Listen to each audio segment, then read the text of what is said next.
Tiens, quelle bonne surprise. Comment allez-vous? Très bien. Vous venez souvent ici? 2 fois par semaine. Vous êtes sportive? Disons que j'ai besoin de faire du sport. C'est votre raquette? Oui, c'est la mienne. Vous jouez au tennis depuis longtemps? J'ai commencé le tennis à Cannes, quand j'étais au pair dans une famille. Je n'étais libre qu'une journée par semaine, mais j'avais 3 soirées. Alors j'étais au centre 2 soirées sur 3. J'avais vraiment besoin de me défouler en pratiquant un sport. Tiens, voilà mes amis François et Nathalie. Bonjour. François est mon professeur de karaté. C'est le meilleur de Paris. Et Nathalie est une vraie championne de la glisse. Elle était à la Martinique, où elle faisait de la planche à voile, il y a à peine une semaine. C'est vrai que j'étais à la Martinique, mais je suis loin d'être une championne. Je suis à l'aise en planche à voile, mais beaucoup moins dans les autres disciplines de glisse. Vous prenez quelque chose? À boire.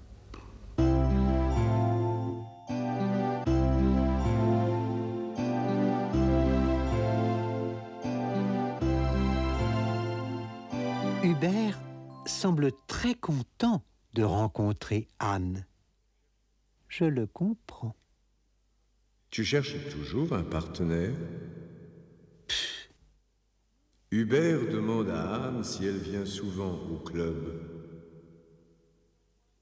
2 fois par semaine, ce n'est pas mal.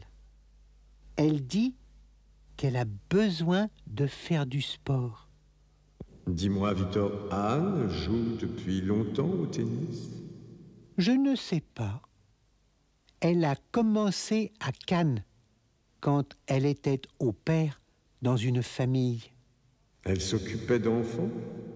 Elle n'avait pas beaucoup de temps libre et elle se dépensait sur le cours. Voilà une partenaire rêvée pour toi, Victor. Vous croyez? En tout cas, tous ses amis sont des champions. Nathalie dit qu'elle est loin d'être une championne. Elle est plus à l'aise sur une planche à voile que sur des skis, par exemple.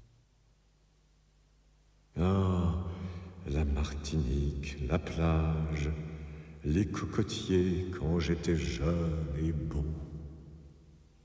Allons, allons, nous devons étudier la prochaine leçon.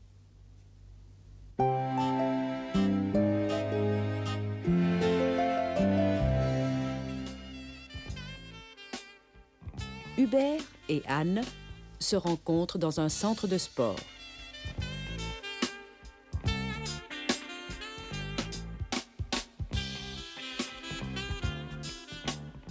Anne a besoin de faire du sport. Elle vient donc 2 fois par semaine jouer au tennis. Elle raconte à Hubert qu'elle a commencé à faire du tennis à Cannes, quand elle était jeune fille au pair dans une famille. Ses amis arrivent et elle les présente à Hubert. François est professeur de karaté et donne des leçons à Anne. Nathalie vient de passer ses vacances à la Martinique. Là-bas, elle a fait de la planche à voile, mais elle ne se considère pas comme une championne.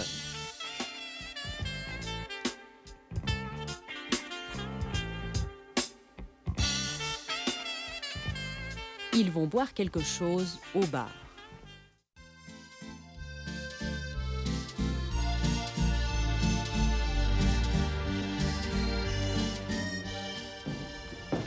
Bonjour, docteur. Bonjour, monsieur Quentin. Alors, qu'est-ce qui ne va pas? En ce moment, j'ai très mal à la tête. Cela dure depuis plusieurs jours. Il me semble que j'ai aussi de la fièvre. En effet, vous n'avez pas l'air en pleine forme. Avez-vous pris votre température? Non. Oh, vous avez plus de 38. Déshabillez-vous, je vais vous examiner dans un petit moment.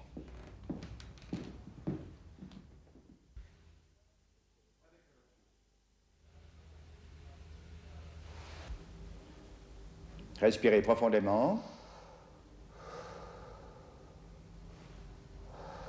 Toussez. Plus fort.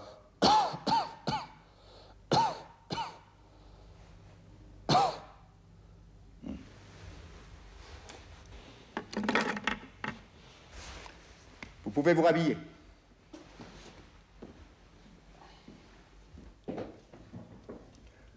Je vous rassure, c'est une simple grippe.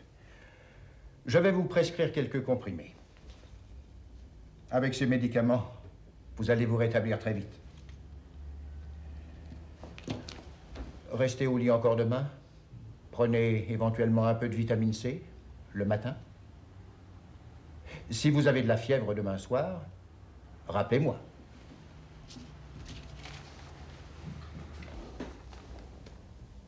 Merci, docteur, et au revoir.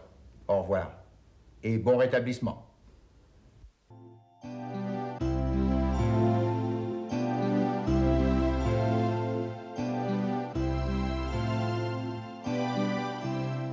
Oh, Alain a l'air malade.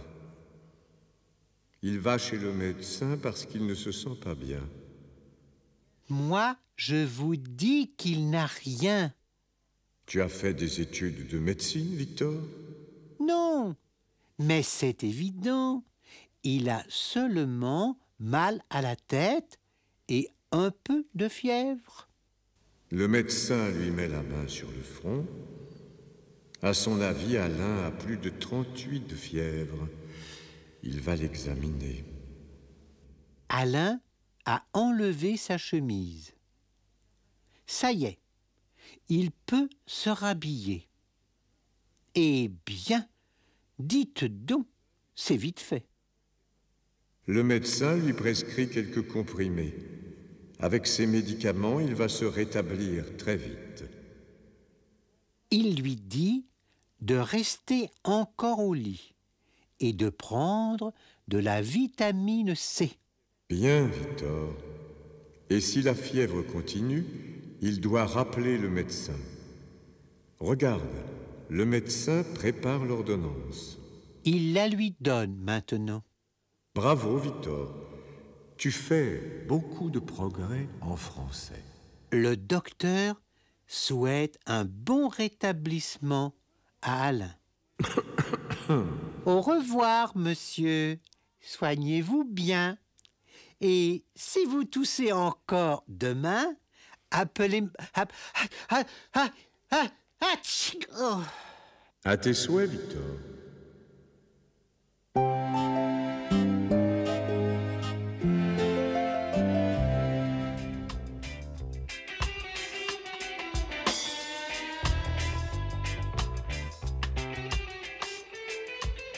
Alain Quentin a rendez-vous chez son médecin. Il ne se sent pas bien depuis plusieurs jours et il a très mal à la tête. Le médecin constate qu'il a plus de 38 de fièvre et lui demande de se déshabiller.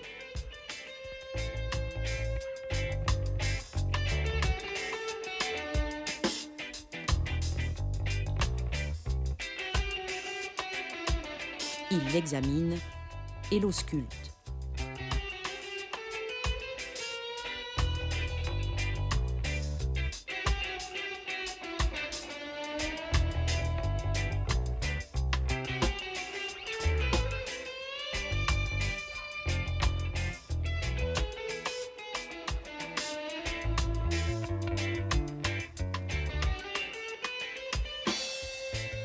Après l'examen, il rassure Alain. Ce n'est qu'une simple grippe. Il lui prescrit des médicaments et lui dit de rester au lit encore un jour. S'il veut, Alain peut prendre aussi un peu de vitamine C le matin.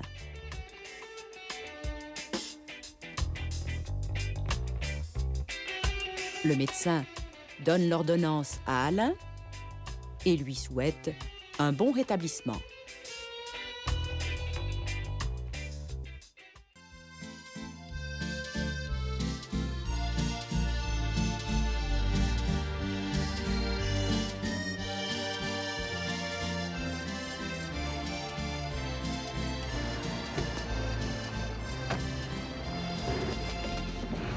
peux vous aider? Oui, volontiers. Ce paquet est tellement lourd.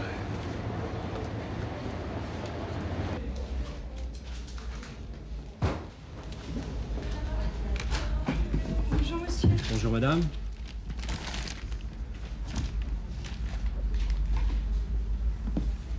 Ah, c'est pour l'étranger.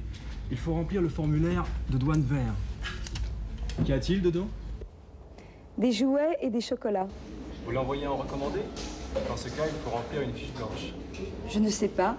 Par avion, ça prendra combien de temps? Pour le Canada, oh, environ 8 jours.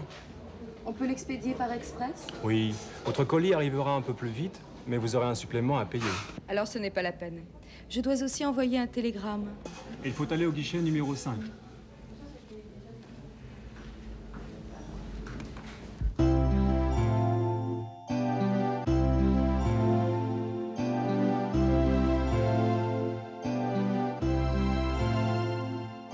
Marielle laisse tomber ses paquets.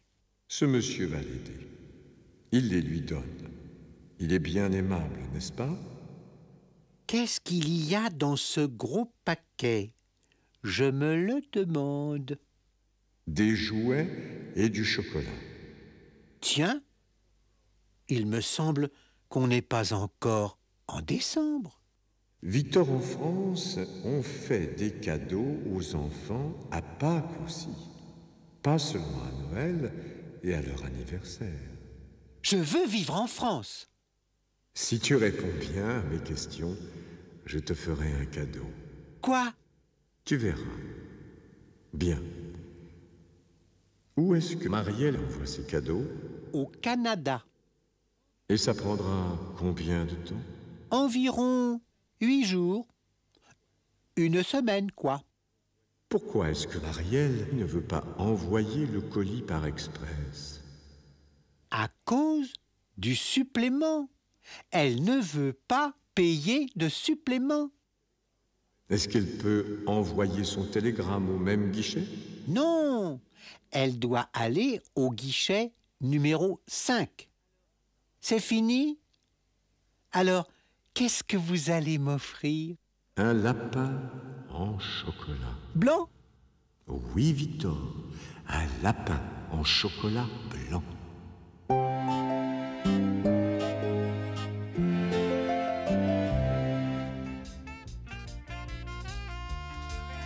Marielle arrive à la poste avec 2 gros paquets. Les paquets tombent par terre. Mais à ce moment-là, quelqu'un sort de la poste et les ramasse.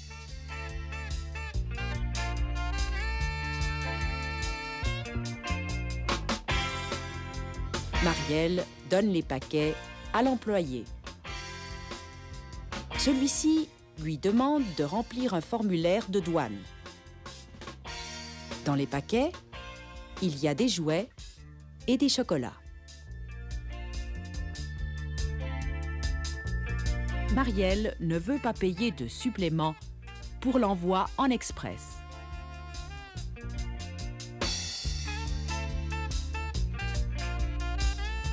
Après cela, elle va à un autre guichet pour envoyer un télégramme.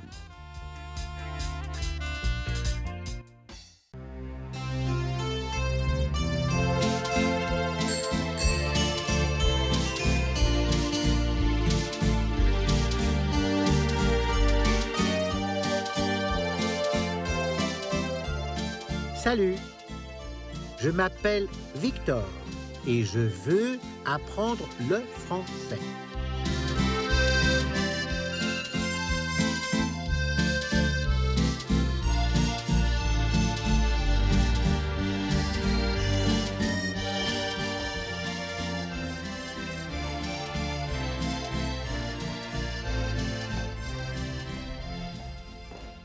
Te voilà enfin. Je te cherchais partout. Je suis désolée. À cause du trafic, je n'ai pas pu me garer. Ce n'est pas grave, je n'ai vu personne d'intéressant. Même pas le directeur de la galerie? Ni le directeur, ni l'artiste. Je l'ai rencontré en entrant et il m'a dit que le directeur était malade. As-tu regardé les tableaux? Pas encore. Je t'attendais.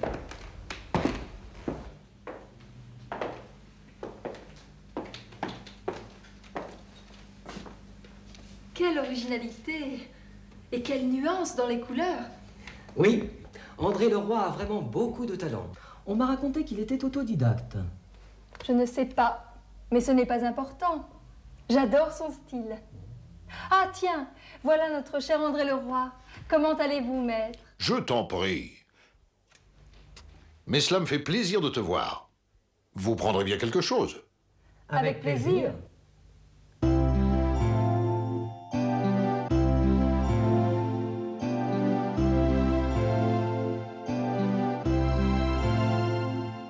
Oh, des tableaux à boire et à manger. Victor, c'est un vernissage. Hubert est déjà là. Il attend Anne qui arrive en retard. Il la cherche partout. Quel impatient! Il n'avait qu'à regarder les tableaux au lieu d'attendre. Victor. Mais oui, ce n'est pas sa faute. Elle n'a pas pu se garer près de la galerie. Tu vois, Hubert n'est pas fâché. Il dit qu'il n'a vu personne d'intéressant. Il s'ennuyait probablement sans elle. Hubert n'a rencontré ni le directeur de la galerie, ni l'artiste. Mais elle a rencontré l'artiste en entrant. Bon, il commence à regarder les tableaux. Anne a l'air d'être fascinée par l'originalité et les couleurs des tableaux. J'adore votre style, surtout quand vous me faites des compliments. Alors,